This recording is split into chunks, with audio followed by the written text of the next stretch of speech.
Audiolivro Uma Vida com Propósitos, autor Rick Warren, dia 21. Protegendo sua igreja. Vocês estão unidos na paz por meio do Espírito, portanto, esforce-se para continuar unidos desse modo. Efésios capítulo 4, versículo 3. Acima de tudo, deixem que o amor dirija a vida de vocês, porque assim toda a igreja permanecerá unida em perfeita harmonia. Colossenses 3,14. É sua função proteger a unidade de sua igreja. A unidade da igreja é tão importante que o Novo Testamento dá mais importância a isso que ao céu e ao inferno. Deus deseja aprofundar que experimentemos unidade e harmonia uns com os outros. A unidade é a alma da comunhão. Destrua-a e estará removendo o coração do corpo de Cristo. A unidade está no âmago daquilo que Deus deseja que experimentemos na vida conjunta da igreja. Nosso modelo supremo de unidade é a Trindade. O Pai, o Filho e o Espírito Santo são totalmente unidos em um. O próprio Deus é o maior de todos os exemplos de amor sacrificial, de humildade para com os outros e de perfeita harmonia. Assim como qualquer pai, nosso Pai Celestial tem prazer em ver os filhos em harmonia uns com os outros. Em seus últimos momentos antes de ser preso, Jesus orou apaixonadamente por nossa unidade. João capítulo 17, do versículo 20 ao 23. Era nossa união que estava em primeiro lugar em sua mente, naquelas horas agonizantes. Isso mostra a importância do assunto. Nada no mundo é mais valioso para Deus que sua igreja. Ele pagou o mais alto preço por ela e a quer protegida, especialmente dos danos devastadores causados por divisões, conflitos e discordâncias. Se você faz parte da família de Deus, é sua responsabilidade proteger a unidade da comunidade em que congrega. Você foi encarregado por Jesus de fazer o possível para preservar a unidade, proteger a comunhão e promover a harmonia em sua igreja e entre todos os cristãos.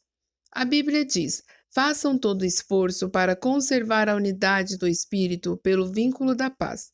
Como fazer isso? A Bíblia nos dá algumas orientações. Concentre-se no que temos em comum, não em nossas diferenças. Paulo recomenda: concentremos-nos nas coisas que contribuem para a harmonia e no crescimento de nossa comunhão conjunta. Romanos capítulo 14, versículo 19. Como fiéis, compartilhamos um Senhor, um corpo, um propósito, um Pai, um Espírito, uma esperança, uma fé, um batismo e um amor. Romanos capítulo 10, versículo 12. Partilhamos a mesma salvação, a mesma vida e o mesmo futuro. Fatores muito mais importantes que as diferenças que poderíamos enumerar. É nele que devemos nos concentrar, não em nossas diferenças pessoais. Lembre-se de que foi Deus quem escolheu nos dar diferentes personalidades, formações, raças e preferências. Logo devemos apreciar essas diferenças, não simplesmente tolerá-las. Deus deseja unidade, não uniformidade. Mas, para o bem da unidade, não devemos permitir que nossas diferenças, em circunstâncias alguma, nos separem. Precisamos nos manter concentrados no que mais importa: aprender a amar uns aos outros como Cristo nos amou e cumprir os 5 propósitos de Deus para cada um de nós e para a sua igreja. O conflito é normalmente sinal que o foco foi desviado para a questão menos importante, que a Bíblia chama assuntos controvertidos. Romanos capítulo 14, versículo 1.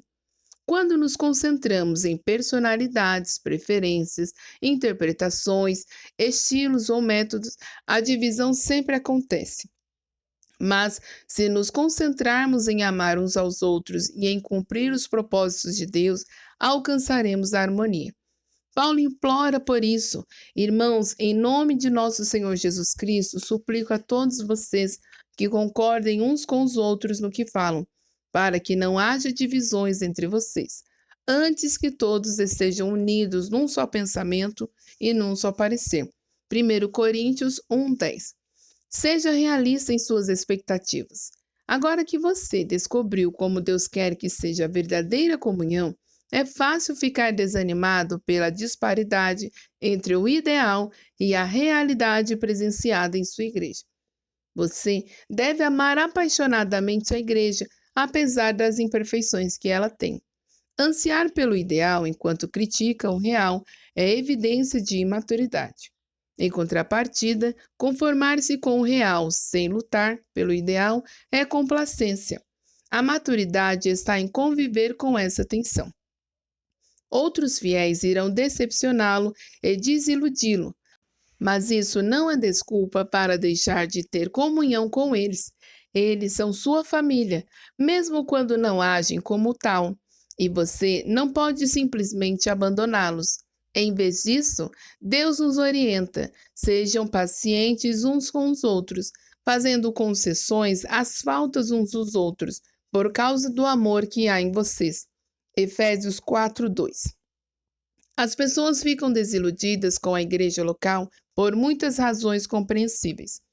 A lista pode ser bastante longa: conflitos, mágoas, hipocrisia, negligência, mesquinharia, legalismo e outros pecados. Em vez de ficarmos abalados e surpresos, devemos recordar que a igreja é constituída de pecadores de verdade, entre os quais nos incluímos. Por sermos pecadores, magoamos uns aos outros, às vezes intencionalmente e às vezes sem querer. Mas, em vez de deixar a igreja, precisamos ficar ali e tentar de alguma forma solucionar o que for possível. A reconciliação, não a evasão, é a estrada para um caráter mais forte e para uma comunhão mais profunda. Divorciar-se da igreja, primeiro sinal de decepção ou desilusão, indica imaturidade. Deus tem coisas que quer ensinar a você e aos outros também. Além do mais, não há igreja perfeita para onde você possa escapar. Toda igreja tem fraquezas e problemas, e você logo ficará desapontado novamente. Groucho Marx ficou famoso por dizer que não gostaria de pertencer a um clube que o aceitasse como sócio. Se uma igreja tiver de ser perfeita para satisfazê-lo, essa mesma perfeição irá impedi-lo de pertencer a ela, porque você não é perfeito. Dietrich Bonhoeffer, ministro alemão martirizado por resistir aos nazistas, escreveu um clássico sobre a convivência na igreja, Vida em Comunhão. Nesse livro, ele sugere que a desilusão com a igreja local é algo bom, porque destrói nossas falsas expectativas de perfeição. Quanto mais cedo desistirmos da ilusão de que a igreja deve ser perfeita para que a amemos, mais cedo deixaremos de fingir e admitiremos que somos todos imperfeitos e precisamos da graça divina. Esse é o sinal da verdadeira comunidade. Toda igreja deveria afixar uma placa: proibida a entrada de pessoas perfeitas. Este é um lugar somente para os que admitem ser pecadores, carecem da graça e desejam crescer. Bonhoeffer diz: aquele que ama seu sonho de uma comunidade mais que a comunidade cristã em si, torna-se destruidor desta. Se não dermos graças diariamente pela comunidade da qual fazemos parte, mesmo quando não há nenhuma grande experiência, nenhuma riqueza a ser descoberta, mas apenas muita fraqueza, pouca fé e dificuldades, e se ao contrário continuamos nos queixando de que tudo é desprezível e insignificante, estamos impedindo que Deus permaneça em nossa comunidade e cresça. Prefiro incentivar a criticar. É sempre mais fácil ficar do lado e atirar pedras daqueles que estão servindo a Deus que se envolver e contribuir. Deus nos adverte repetidamente que não critiquemos, comparemos ou julguemos uns aos outros. Mateus capítulo 5, versículo 9. Criticar o trabalho que o outro irmão está fazendo pela fé e com sincera convicção é interferir nos assuntos de Deus. Que direito você tem de criticar o servo de alguém? Somente Deus pode decidir se ele está fazendo o que é certo. Romanos 14, 4. Quando Paulo acrescenta que não devemos julgar nem desprezar irmãos com convicções distintas da nossa fé, por quê? Você critica as ações de seu irmão? Por que tenta fazer com que ele pareça pequeno? Todos seremos julgados um dia, não com base nos padrões uns dos outros, nem mesmo por nossos próprios padrões, mas pelo julgamento de Deus. Romanos capítulo 14, versículo 10. Sempre que julgo um irmão, 4 coisas acontecem instantaneamente.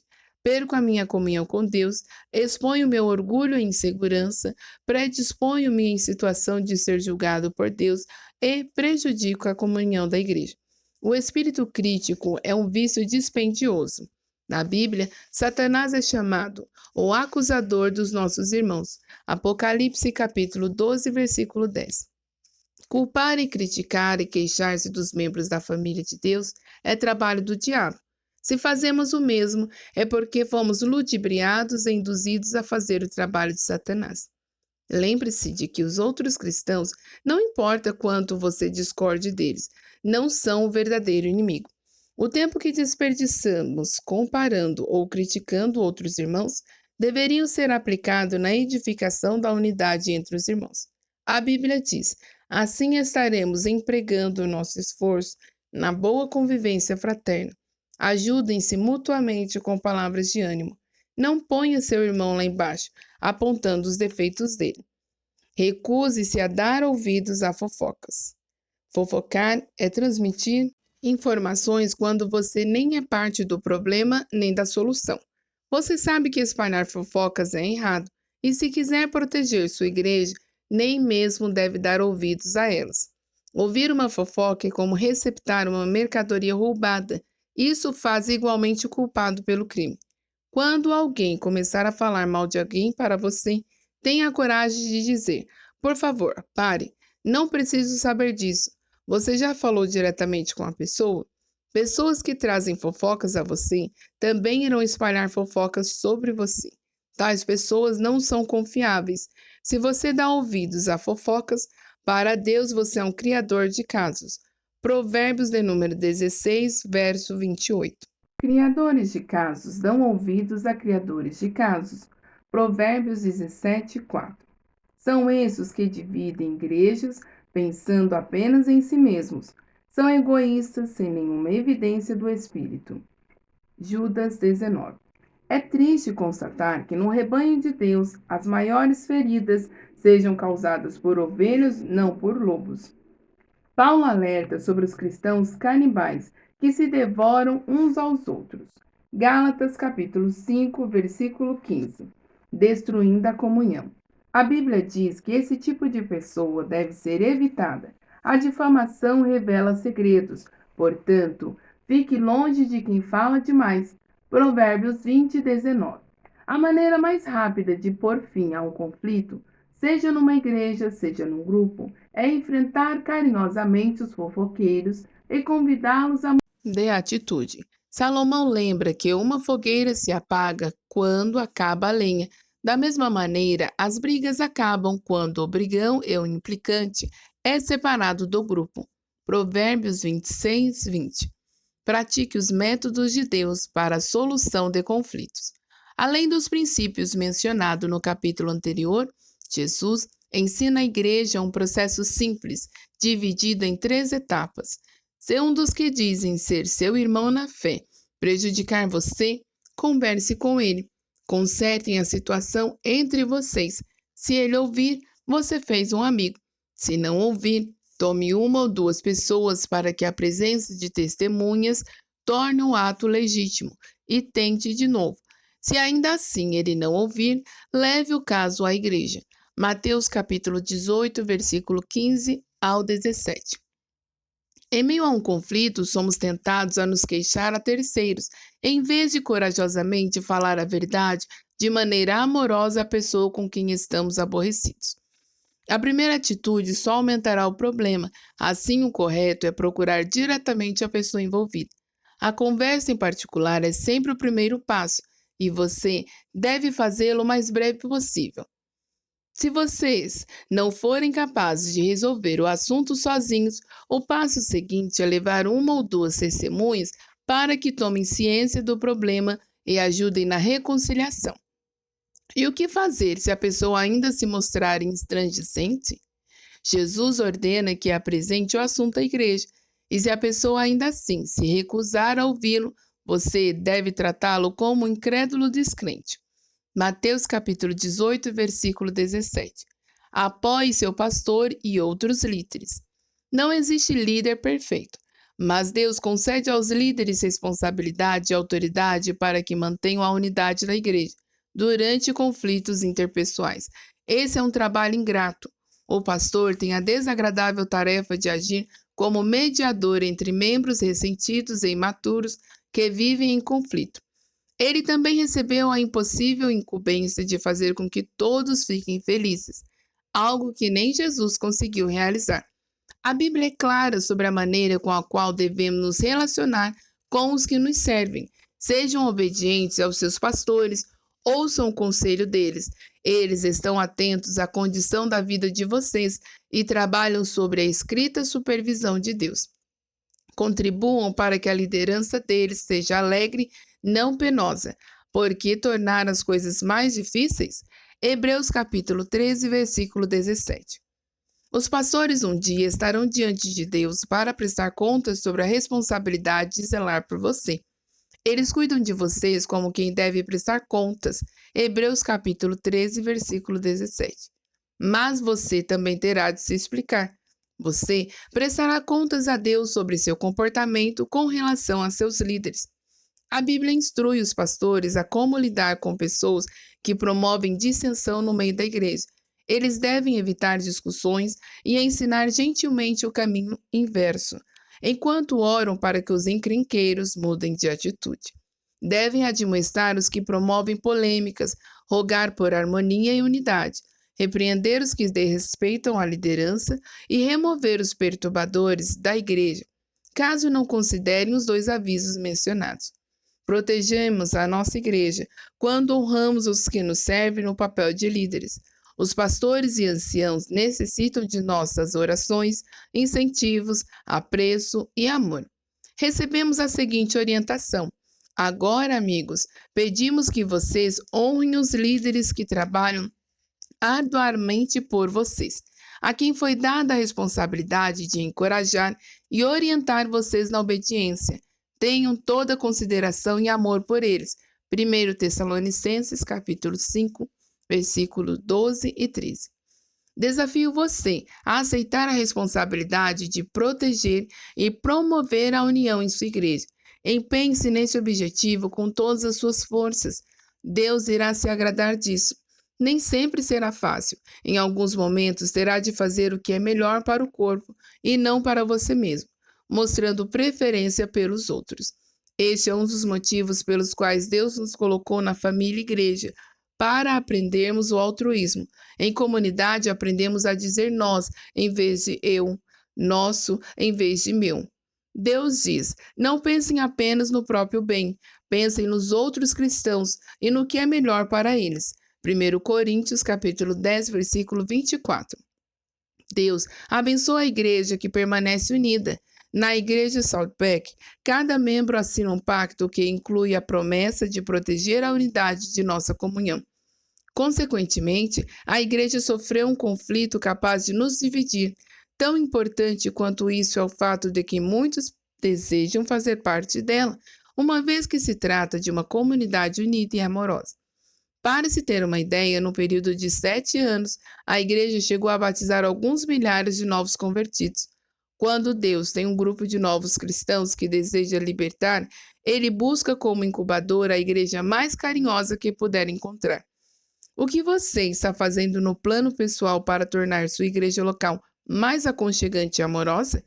Muitas pessoas em sua comunidade estão em busca de amor e de um lugar ao qual pertencer. A verdade é que todo mundo precisa e quer ser amado, e quando alguém encontra uma igreja em que os membros verdadeiramente amam uns aos outros e se importam uns com os outros, somente portas trancadas poderiam mantê-lo do lado de fora. Dia 21. Pensando sobre o meu propósito de vida. Tema para a reflexão: tenho a responsabilidade de proteger a unidade da minha igreja. Versículo para memorizar. Portanto, concentremo-nos nas coisas que contribuem para a harmonia e no crescimento de nossa comunhão conjunta. Romanos capítulo 14, versículo 19. Pergunta para meditar: o que estou fazendo pessoalmente para proteger a unidade de minha família eclesiástica nesse exato momento?